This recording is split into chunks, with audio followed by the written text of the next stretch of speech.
ভুল ফুল দিচ্ছেন না তো? শিবের প্রিয় ফুল ও তার ফল। শিবকে বিভিন্ন ফুল অর্পণের সঙ্গে আলাদা আলাদা প্রতীকী উপকার জুড়ে দেখা হয়। একটা কথা মনে রেখো, আসল শক্তি ভক্তিতে। ফুল প্রতীক মাত্র। ধুতুরা ফুল শিবের খুব প্রিয় বলে ধরা হয়। প্রতীক বিষকে জয়, তেজ নিয়ন্ত্রণ। বিশ্বাস করা হয় রাগ, ক্রোধ, অশান্তি কমে, মন সংযত হয়, নতিবাচক প্রভাব দূর হয়। আকন্দ ফুল শিবের খুব প্রিয় বলে ধরা হয়। প্রতীক কষ্ট সহ্য করার শক্তি। বিশ্বাস জীবনের বাধা পার হওয়ার শক্তি, তপস্যা ও ধৈর্য বৃদ্ধি, ভেতরের স্থিরতা। বেলফুল বেলপাতা বেশি প্রচলিত, তবে ফুলও দেওয়া হয়। প্রতীক পবিত্রতা।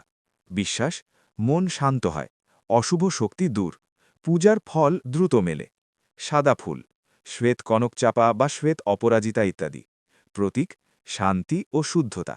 বিশ্বাস মন পরিষ্কার হয়, হৃদয়ে কোমলতা আসে, মানসিক অশান্তি কমে। অপরাজিতা প্রতীক বিজয়। বিশ্বাস বাধা অতিক্রম, সাধনায় সফলতা, আত্মবিশ্বাস বৃদ্ধি।